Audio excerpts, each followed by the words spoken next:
So over the last couple of weeks, I've learned a ton, probably more than I have in the last couple of years, about just how to make sure that we button up all the logistics and get you guys all of that information.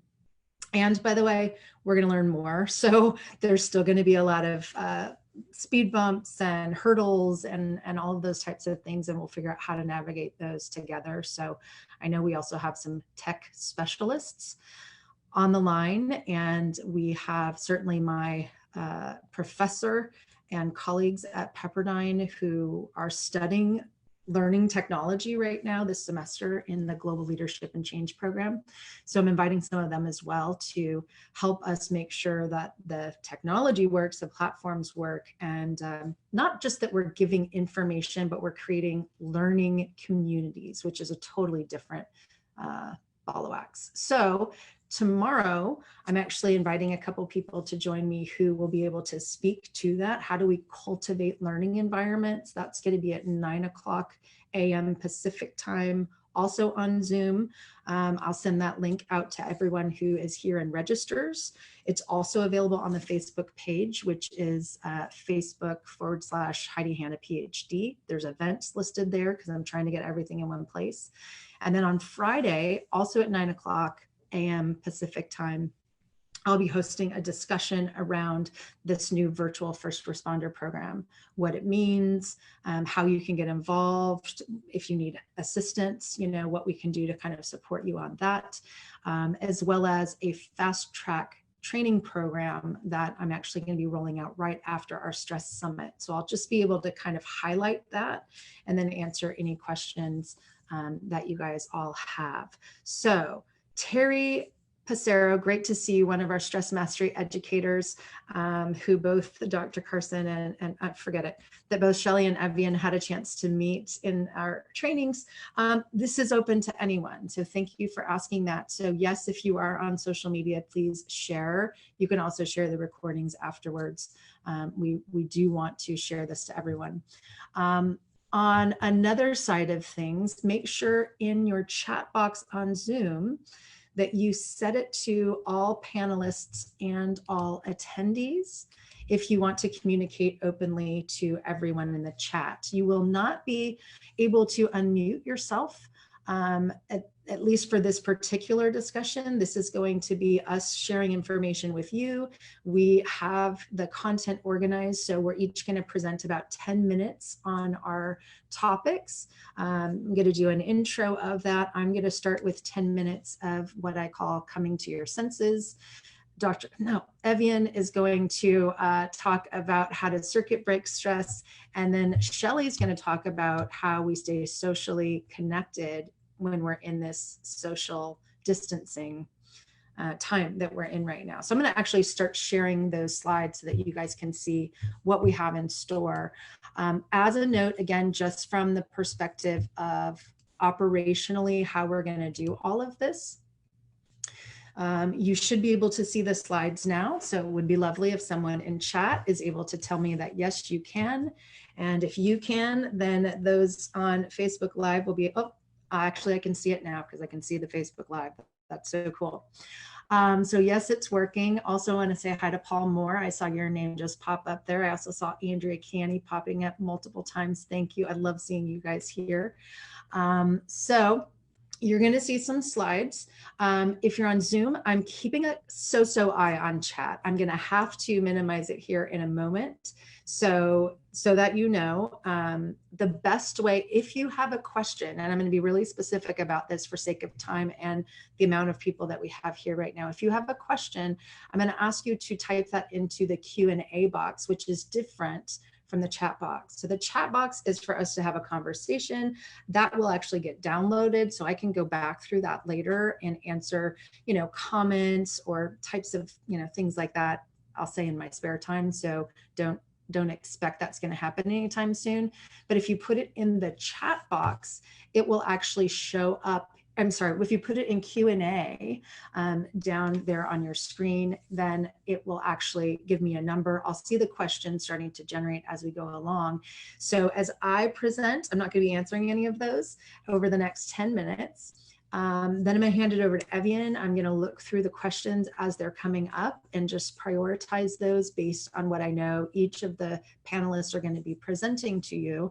And then we are going to have Q&A for as long as we possibly can. I also want to say that both Evian and Shelley are joining me in the Global Stress Summit, which is going to happen the weekend of April 18th.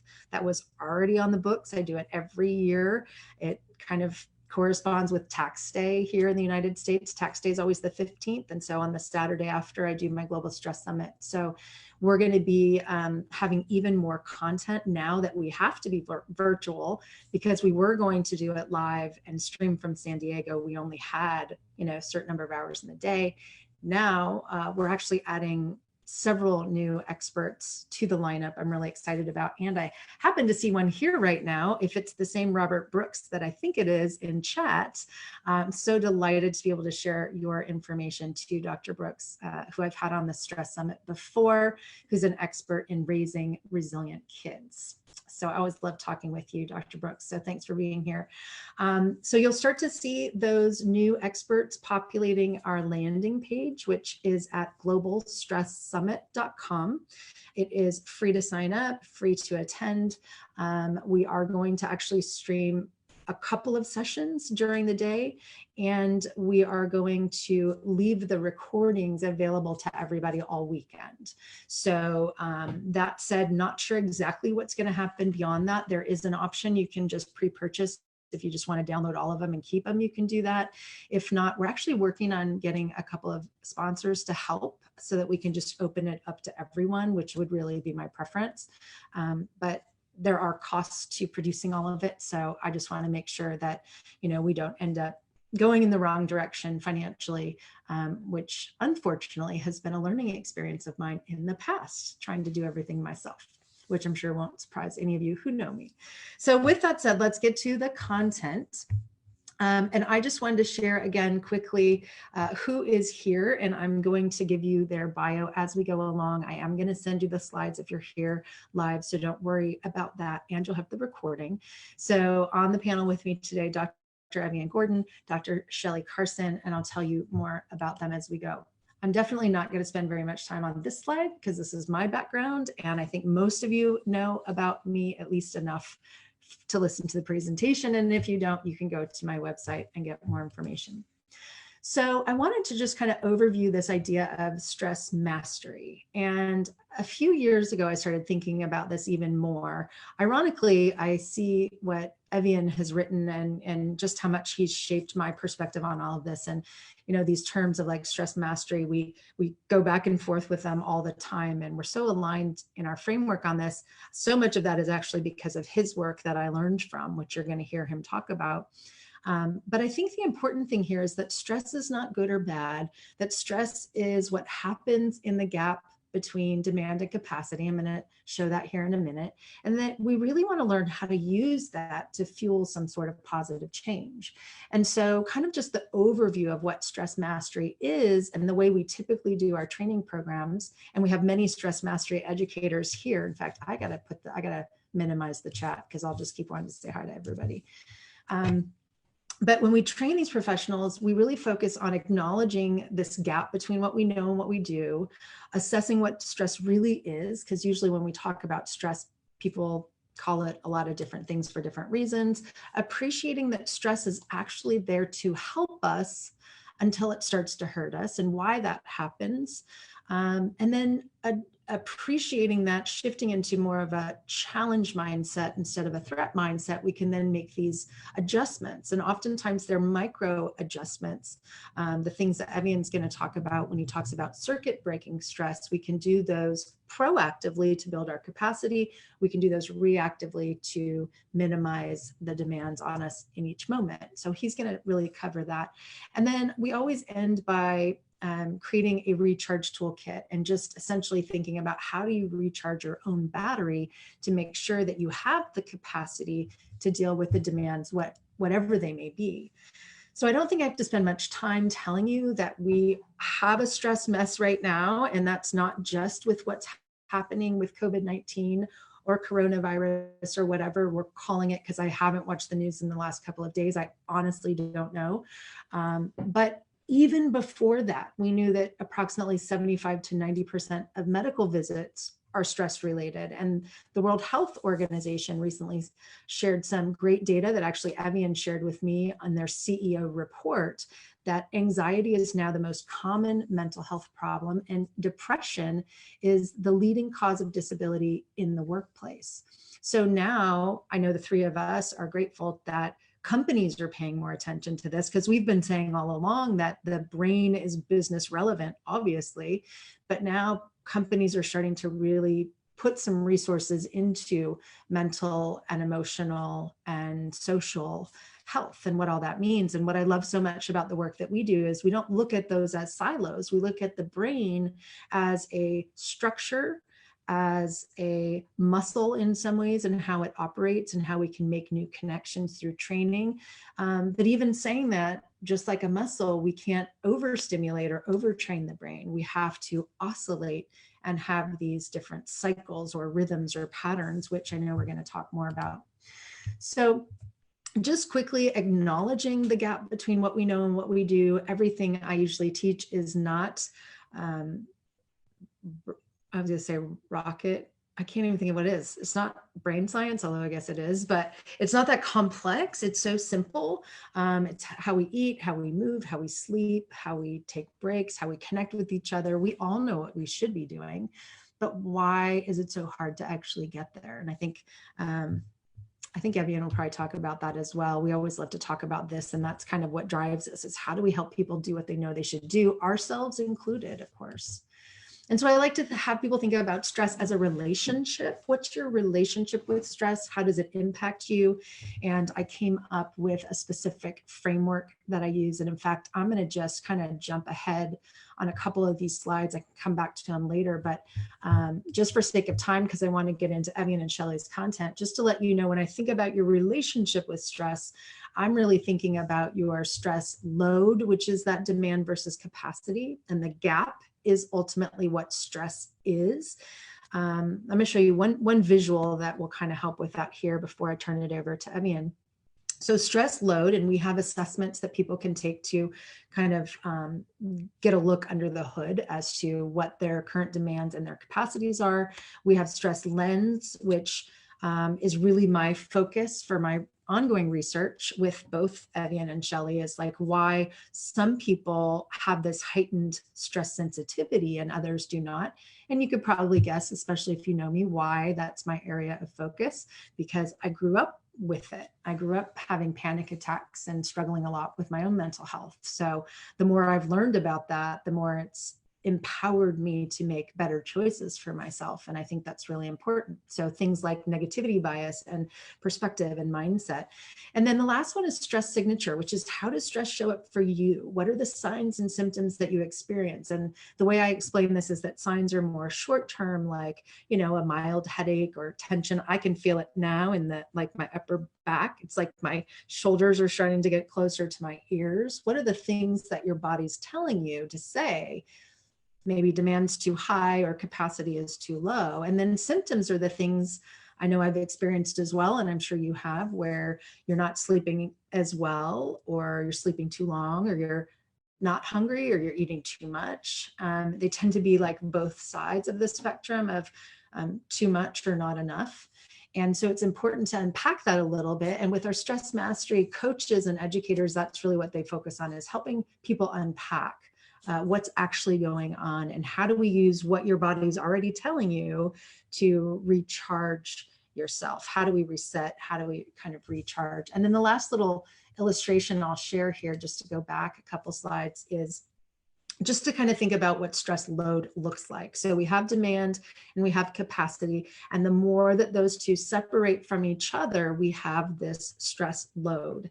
And my friend and unfortunately late mentor, because he passed away earlier this year, Bruce McEwen, really taught me so much about this. He's been on all of our global stress summits, and we're actually doing a tribute to him this year, raising money for a scholarship and research fund in his name. So I'm glad to be continuing that on his behalf. for Hope for Depression Research Foundation. And I think we have some of those people here as well. So you'll be familiar with Dr. McEwen's work. I think the important thing is it can get, which to me is fun, like really nerdy and complicated in some of his work, but he does such a great job writing about how stress gets under the skin. And we'll talk about that at the Global Stress Summit. In fact, I'm going to share a couple of my favorite conversations with him, with all of you, so that you can really understand what's going on in this integrative way. So with that, I'm going to first pause, because I just think it's important to build that in, and everybody can kind of check in with themselves and, you know, make sure the distractions are away from your computer if at all possible, and just take a nice deep breath and maybe relax your shoulders from climbing up to your ears. And what I'm going to do now is actually I'm going to pass it over to my dear friend, Evian Gordon. And I realize I'm not sure how that's going to show up there because of the way I'm screen capturing. It may have some red squiggly marks and maybe a little tough to see, but as I mentioned, I will send these to you as well. So you'll be able to see his background and his bio. I'm going to go ahead, if you're all right with that, Evian, I'm going to just turn it over to you now, and you can share what you want to about your background. And then I'm going to navigate your slides here for you as well. Thank you, Heidi and Shelley. It's just such a great pleasure to be part of this integrative neuroscience community, and never more so than at this time. So, you know, basically, what we've been sharing in this community, and from our point of view, I just happened to be someone who set up a standardized international database on the brain to see essentially what works, and hopefully diminish the gap from the deep science to application. And I'm really grateful that the current navigators of totalbrain.com are kind of really escalating and doing this so effectively at the moment. I want to really go through three things. I want to talk about the power of measurement and awareness, and look at, share some thoughts about what we're seeing about a millions of people data now, but just more like the experts who've been so magnanimous in sharing their knowledge about brain hacking, what works, and how you can best look at and objectively resolve what works for you, as well as intuitively, obviously, which is the most important, and why timing is everything.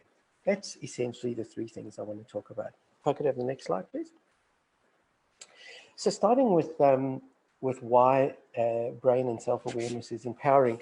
So what's really interesting to me is what a great exemplar the current COVID-19 example is, that without the measurement of who has it, it's so difficult to really manage with a kind of proactive, strategic granularity what to do. It's an incredibly terrifying example, actually, of this. So analogously, the same thing of just having, and I apologize for the noise, the rain in San Francisco has turned to hail. So that's the noise in the background. So hopefully you can tune it out or tune into it. It's actually very soothing for most people, rain and hail. Appropriate for the moment anyway. So the idea of being able to measure your stress and anxiety and track it on a monthly basis, but also to look at how that stress and anxiety is affecting your key brain capacities, like memory, focus, resilience, social connectivity. So that's what I feel particularly grateful for, to have this kind of platform ability within Total Brain.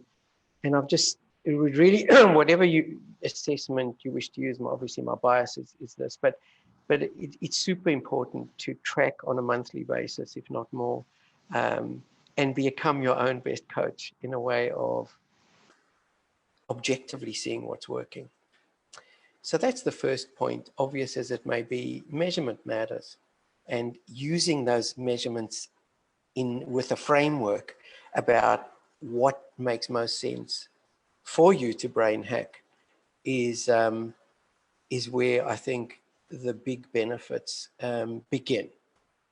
Next slide, please.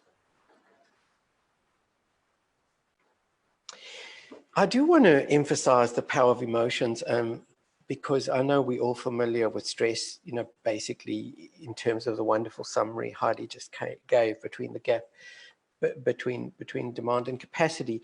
From a brain science point of view, we all know that the switch from fight flight into a more flexible, calm, flexible vagus state is the essence of where most stress, you know, brain hacks, circuit breaks are aiming. But I do just want to add one prelude to that as we go into the specific sort of how do they change, which is about the non-conscious brain. So we all know the metaphor of the iceberg with the conscious and non-conscious parts of the modes of brain function underwater.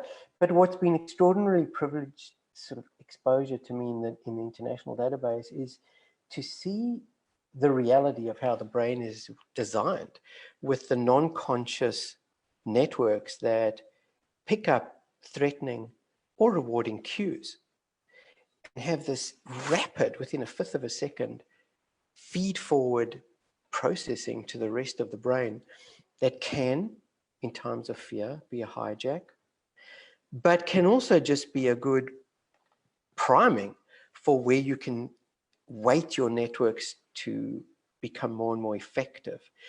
But the reality is this non-conscious, rapid feed forward communication in a fifth of a second in the brain is driving many of our brain's processes, and certainly much of the fear and fear hijack dynamics.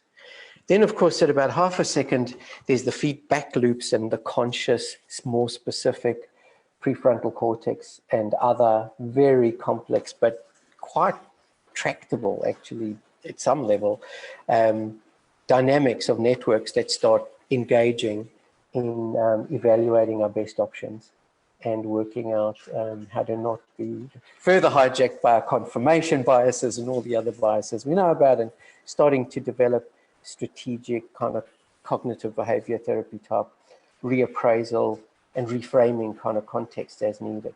Next slide, please. So having seeded that and just sort of exemplified that idea of timing is critical, I do also want to talk also a little bit about the brain and body timing. Now, we're all aware of the fight-flight reflex. I'm not going to go over that now, but I do want to just dwell for a few seconds on this extraordinary interplay between the fight-flight and calm, flexible vagus networks throughout our brain and body, particularly throughout our body. And just speak for a minute about heart rate variability. We now have a wonderful biometric marker of how the interbeat interval in our heart rate will change as the vagus calm flexible network puts a brake on the fight-flight system when it's activated. And there are very powerful ways to activate that vagus that have been, but the message for me, or the insight that I've seen, is that actually measuring it, and then many tools now, growing number of tools, and we'll be putting out our own soon, is measuring that heart rate variability. You can do it on a mobile phone, you can do it on little tools that can be bought. But it is now a window, and my PhD before I switched to the brain and during my medical training was actually in serum lipids in the heart. And so it's quite fascinating for me to look at them.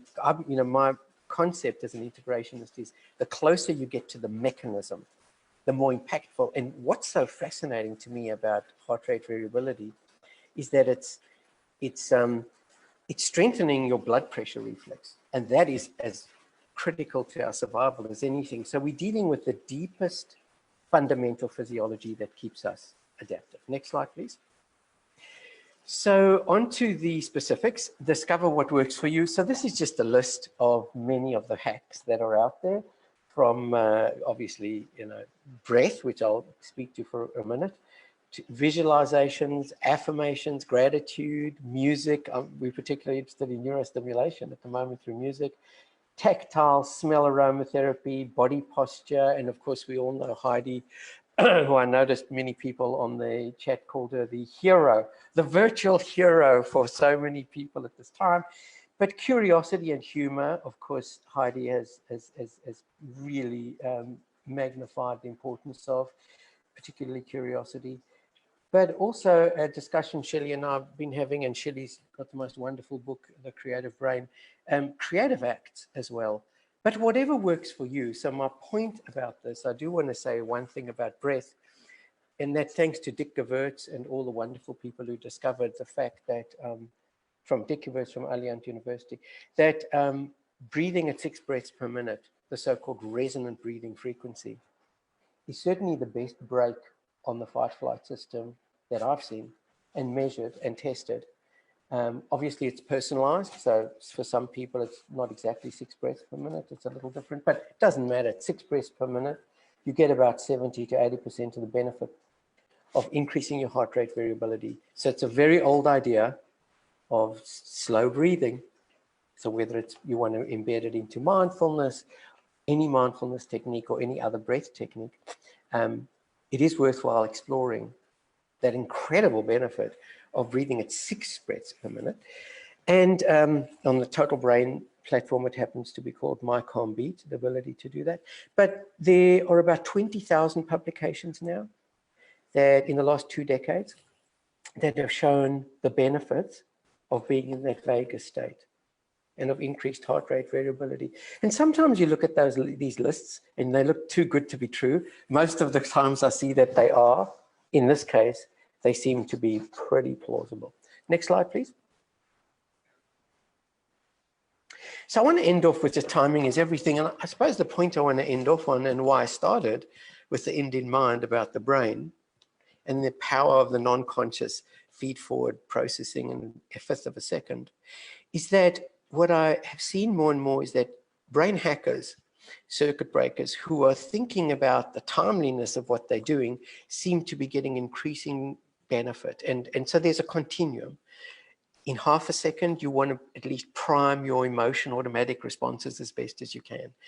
But after, and test all of these options with HRV is one way to see just what's working most effectively for you, whether it's breath or whether it's neurostimulation through music or whether it's aromatherapy. Just a nice way to help make this objective. But with respect to time, it's also just an awareness of stratifying what you're doing in the moment. How do I break this negative thought right now, in a fraction of a second?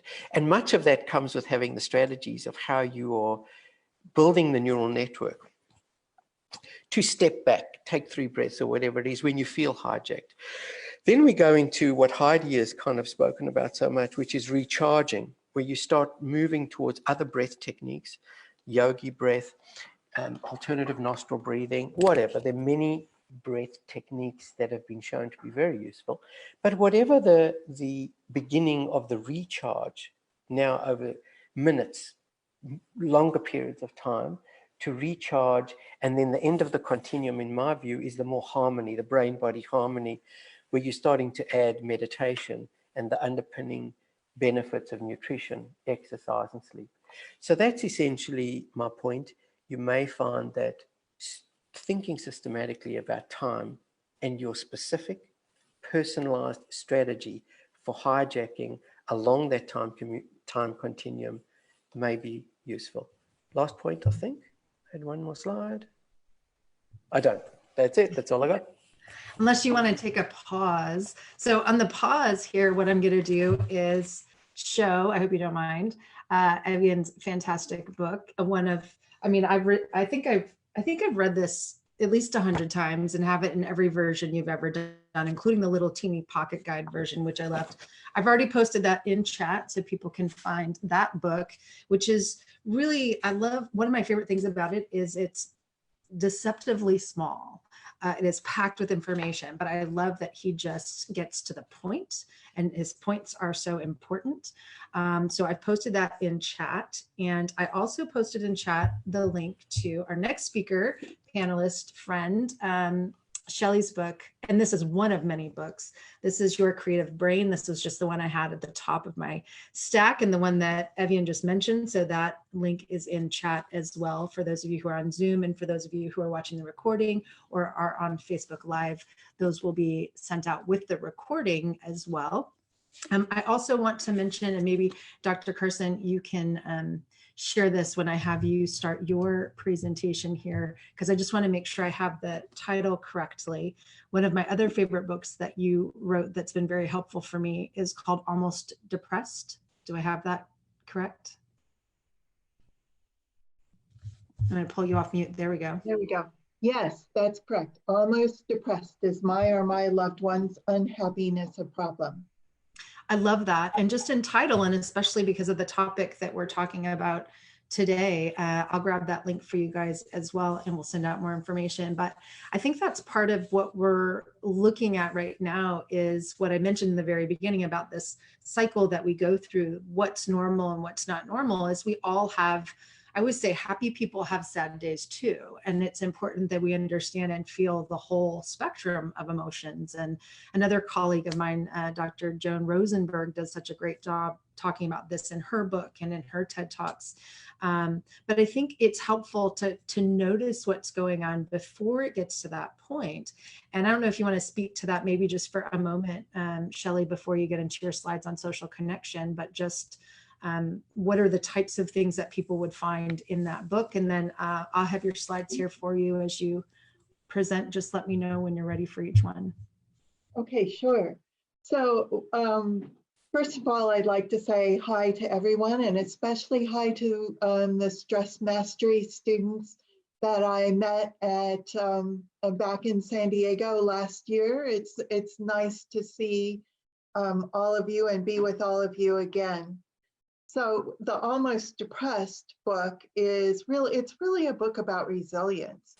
And unfortunately, when we are under stress, or when we have a few symptoms of anxiety or depression, but we're not in a state where we're actually what you would call clinically depressed, or in a state of clinical anxiety, but we're still suffering and we're not like firing on all cylinders. As my co-author, Jefferson Prince, and I put it, it's like you're a high-performance vehicle, an 8-cylinder sports car, but you're running down the road on 4 cylinders. So you're still making it. You're still making it to your job. You're still getting done what you have to do, but you're not doing it at full capacity. You're not enjoying life. You're not savoring life. You're not working at your highest potential.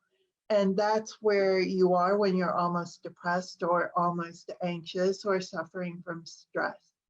And so the book Almost Depressed is really a compendium of ways that you can begin to recognize when you're in such a state.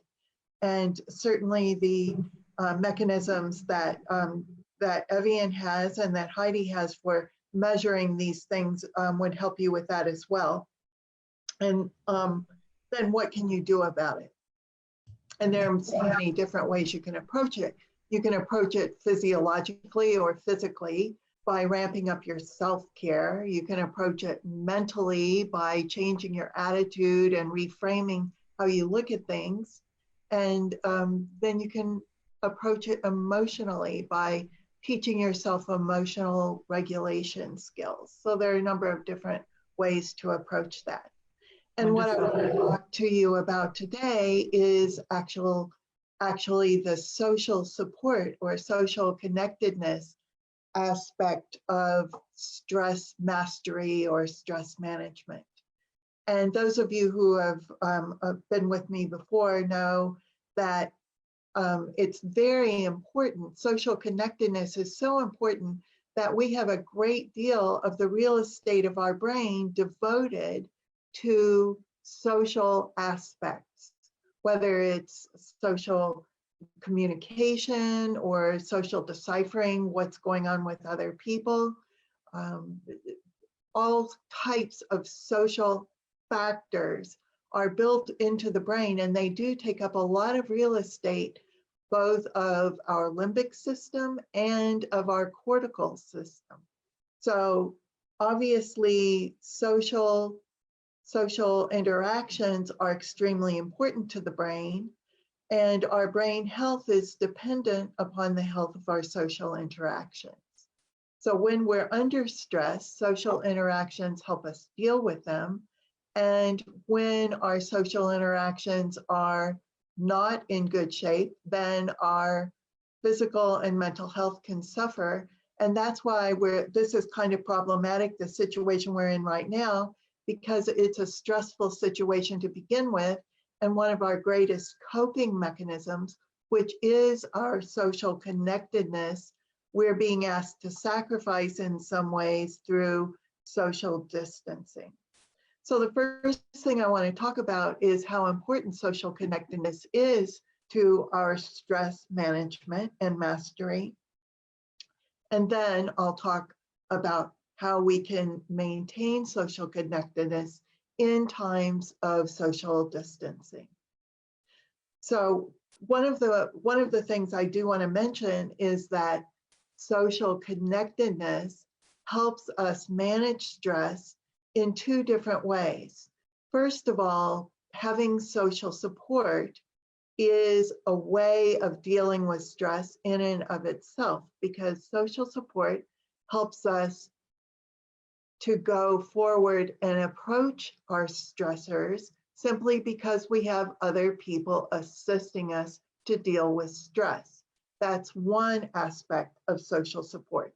But the second aspect of social support is it bolsters us internally and subconsciously to be better people in and of ourselves to deal with stress.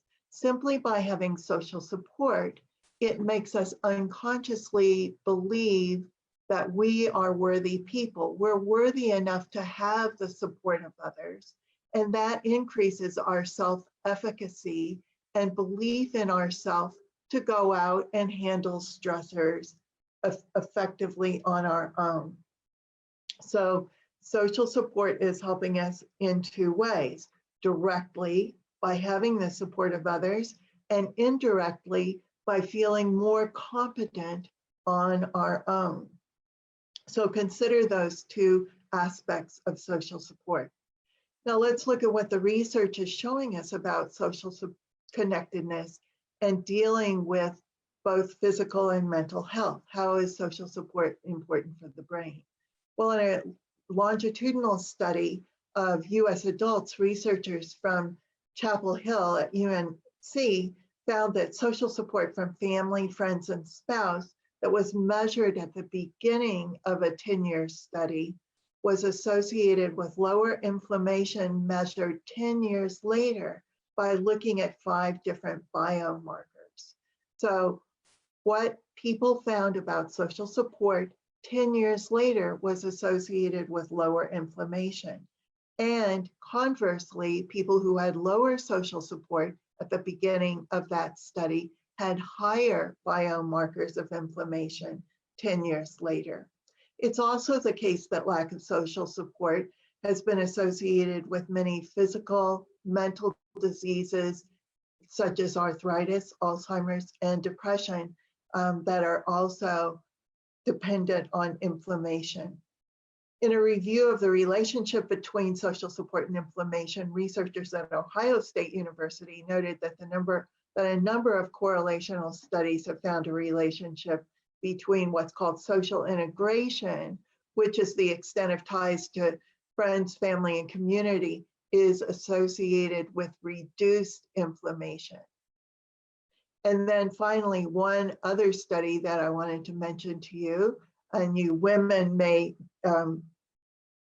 totally believe in this one: marriage is particularly protective against inflammation in men, but it didn't show that it was for women. So we women already know that we're helping our men be protected against inflammation. So that's the story about inflammation and social support. Now, in addition to that, we see that social support is a protective factor against virtually all kinds of mental illnesses. And a great meta-analysis that was recently conducted showed that not only is it a protective factor against depression, bipolar disorder and anxiety disorders, but for people who already have these disorders, that there are higher rates of recovery and lower rates of remission. For people with bipolar disorder, there were faster rates of recovery and lower rates of manic episodes. In general, we see lower levels of anxiety in people that actually have anxiety disorders. And finally, it's a buffer against stress, both physically and psychologically. So according to another review, we see that there's also an indirect benefit of having social connectedness. So people who are socially connected not only have lower rates of physical problems, but they seem to be indirectly more likely to take care of themselves, so that they're more physically active, have healthier diets, better sleeping habits, and more moderate alcohol intakes. And this is the association between social connectedness and positive mental illness and positive mental health and physical health. Could you go to the next slide, Heidi? Thank you. So in contrast to this, social isolation, which is the opposite of social connectedness, and the loneliness that accompanies social isolation has been shown to be a risk factor for stress-related illnesses and also a detriment to well-being. In a review of recent research on this topic, the late John Cacioppo and his wife Stephanie Cacioppo, they were both social neuroscientists at the University of Chicago, highlighted findings from their own lab and other labs around the world that showed that loneliness was associated with depression and predicted the onset of depressive symptoms in several different studies. It's also been associated, social isolation and loneliness, with impaired cognitive performance, the progression of Alzheimer's disease, and elevated morning cortisol, which, as you know, is a biomarker of stress. It's associated with increased blood pressure and increased risk of heart disease and stroke, which are both stress-related illnesses. Now, what could be going on here? Well, one study suggested that it could be one of the reasons that that loneliness and social isolation could be leading to all of these negative outcomes is what's called a gene by environment interaction. And in a study done by Connelly et al., they found that there was a problem in the reward centers. They found this through looking at the brains of people who were self-reported lonely individuals when they looked at post-mortem at their brains. And they found that there were difficulties in the gene expression in the reward centers. Pardon me. And that the reward centers, that these people had less likelihood of experiencing pleasure, and that difficulties with the reward center made them more susceptible to stress and less able to fight off the stress response. So when they couldn't handle stress as well, due to loneliness was one of the difficulties, one of the risk factors because of this. So I think we can go on to the next slide here. these are some of the problems that are associated with social isolation and loneliness. Excuse me. So what are we to do now in times of social distancing? Well, clearly what we don't want is for social distancing to lead to social isolation. And so here are some specific things that we can recommend to you to keep socially connected during these times. First of all, have a specific social support group in place that you contact regularly, and I would say daily. And this is especially important if you live alone. And the social support group that I would suggest would be family members or friends. And again, it's especially important if you do live in a place of isolation. If you know of somebody who is socially isolated, help them to develop a social support group. And this could include yourself. So again, regular contact with a specific social support group. Excuse me.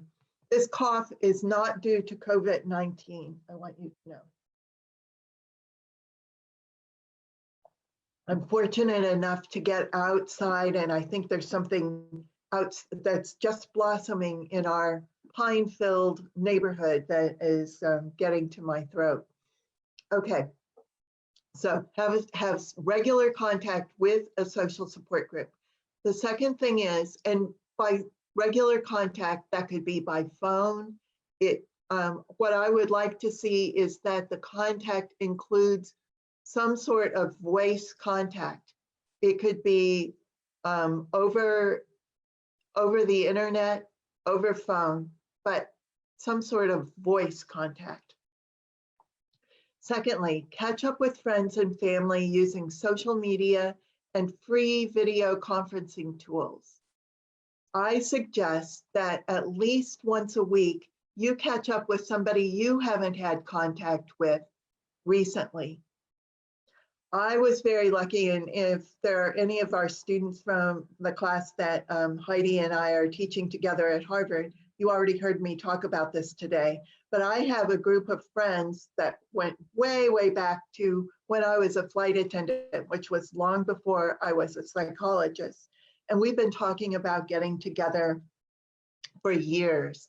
We haven't been able to get together in the same physical space all these years, but we were finally able to catch up over a Zoom room conference last week, and we had 5 hours of so much fun just talking and laughing.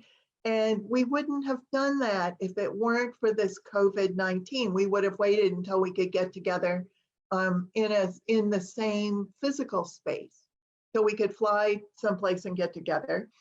And that might not have happened for years to come.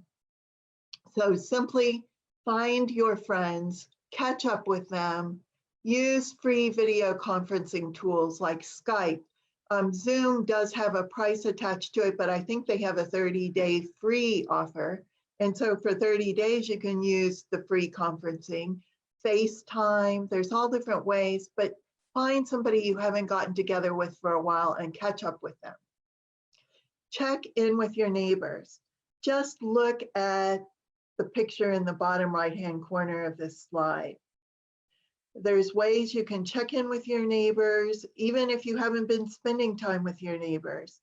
Call your neighbors, grab a cup of coffee and a folding lawn chair, and go sit and have a cup of coffee with your neighbors. Of course, observing the social distance of 6 feet. You'll get to know people that you may not have spent time with in the past, but make sure that your neighbors have the groceries they need if they can't go out and get them themselves. Make sure they have the medicines they need. So just check in with your neighbors. Enjoy activities with others using online tools. Again, one of the things I mentioned today, you can do book groups over online tools such as Zoom and Skype. You can do cooking classes, get together with friends and cook the same meal using online tools. Everybody can have their Skype on and cook the same meal together. Children can play together using these tools. So one of the things that I think is appropriate for children, they can sit and play Legos with a computer screen so that they can sit and watch each other and play games together. These things are very important. One of the things I mentioned earlier today was one of our former Harvard students, the novelist Greg Hurwitz, is having a public book club, which he calls the Quarantini Book Club. And he's going to be pairing a classic book with an appropriate vodka. And the first book he's going to do is Crime and Punishment paired with Stoli vodka, so that people can read the book and then go online for the book meeting, discuss the book online while they're drinking a Stoli martini, which I thought was a pretty clever idea. And the final thing that I'm going to suggest, and you can start your own book club. I mean, you can go visit Greg Hurwitz's book club. I'm sure there's other public book clubs online. But the final thing that I want to suggest is expressing social gratitude. Even if you're not doing it publicly to an individual, simply by expressing it privately, by giving gratitude to others, just expressing it, whether you do it in a journal, whether you do it through meditation, you will be deriving the same hormonal benefits that you do by interacting with other people. So those are some of my suggestions, and I'm glad to talk to you about other possible methods as well. Thank you, Dr. Carson. All right, so everyone, one of the things that I wanted to make sure to mention in all of this, and it was a great kind of tie into that, is to keep in mind that common sense is not common practice. I'm going to give you a fun example, one of my favorites. This is actually a former colleague of mine, but down the street here in San Diego, when we were still able to go to the gym, apparently some people needed to take an escalator to get up there and then pay money to get on a stair stepper, which I always thought was really interesting. I want to just remind everybody that our patterns really matter, and energy oscillation is really important. Heart rate variability, stress hormone patterns, obviously way too much than what we can cover right now. So I want to, with that notion of really managing our energy and our time, I'm actually going to, and I know this is going to make some people annoyed with me, but I'm going to cut us off for now. And here's the way that I want to kind of work the rest of the content. And we really did cover the majority of the slides. There was just a couple of things that I wanted to mention to you, and I will be going back through this at our Global Stress Summit, is thinking about your energy, thinking about how you oscillate during the day. The three things that I always really recommend is plugging in the morning, and gratitude is a great way to do that, as Shelley just mentioned. Unplugging at night so you can really prime your brain for a good night's sleep. We're going to talk about that at the summit as well. And then what are the shifts that you do throughout the day? I have team strategies and corporate strategies and all that kind of stuff I'm going to be talking about. But before we go, I wanted to tell you the free gift that I wanted to give everyone for coming and showing up here is actually the newest book that I wrote with my humor homie and mentor, Karen Buxman. And it's called What's So Funny About Stress? How to Use Healthy Humor to Build Radical Resilience. I actually had to read it. I mean, it was that recent ago that we put this out. So I'm going to include a link with the recording of this that you can go to download that book if you'd like to read it. It actually has some really practical strategies about how to use humor for resilience. And for those of you from the Association for Applied and Therapeutic Humor, who are here with me. You're like family for me. I appreciate you guys so much. If you want more information about humor and how to use more humor, especially during these times, I would recommend that you go to aath.org. I typed that in the chat box, and they're pretty easy to find as well. And maybe someone who's on Facebook Live with us right now, I'm sure at least one of you are here from AATH. You can type that in there as well. So we did gather quite a few questions in the Q&A box.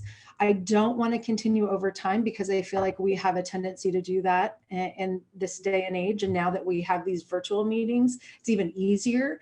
And then there's the stress of trying to speed through content, or now I got to leave and go teach or go to a meeting. And I saw many of you sharing you had to run.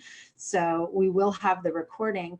What I'm going to suggest that we do for those questions is we're going to, between the three of us, come up with a way to get the best responses. So either we will answer them in the email that goes out, that's going to be distributed to all of you guys tomorrow, or we may even do a short video response, because sometimes I find that's actually even easier, is just capture a quick video on my phone answering in the way I would and not having to, look at a monitor longer than I have to. So I want to just encourage everybody, be thinking about that for yourself as well, is not just the stress of what's happening, but are you recharging your own brain and your own body regularly enough? So there are some resources here. I've got my website, also my personal email address, so you can send me a note if you have a question or comment or are looking for resources for yourself or for your company. Also, Recharge Toolkit has a bunch of my guided meditations, funny videos, and all sorts of other stuff, including the new stuff that we just did with Reef around the beach brain and how you can take your brain to the beach when you can't get your body there. So some really cool stuff about that. Love hanging out with all of you guys. I want to thank you again for joining us, and know that we are going to bring a lot more of this type of content to you over the next couple of weeks. So if you did enjoy this and find this helpful, please do let us know. And if you have a particular topic you'd like to hear us address, please let us know that as well. And we will be following up with you in about the next 24 hours or so with all of that information. So with that, I'm going to just quickly stop sharing my screen and just one more time get a chance to thank you guys, Evian and Shelley. Thank you for being here. And I was watching chat and people just love this information, as I knew they would. So we will make sure that we get to do this again, and maybe at some point do more of a real kind of Q&A. So if you guys have questions, send them over. If we get enough questions to kind of host a live discussion, we all love talking, and the three of us could have just riffed for an hour all day. So it's easy for us Thank to you all. Yeah. So thanks everyone for being here, and we'll see you again hopefully really soon. Hi, Natalie. Oh, this is like that Zoom signing off thing that my friend Paul Ossencup did. Now I want to say bye, Natalie. Bye, Kevin. Bye, Andrea. Bye, Terry. But I won't do that. Bye, everyone. Bye, everyone. Bye.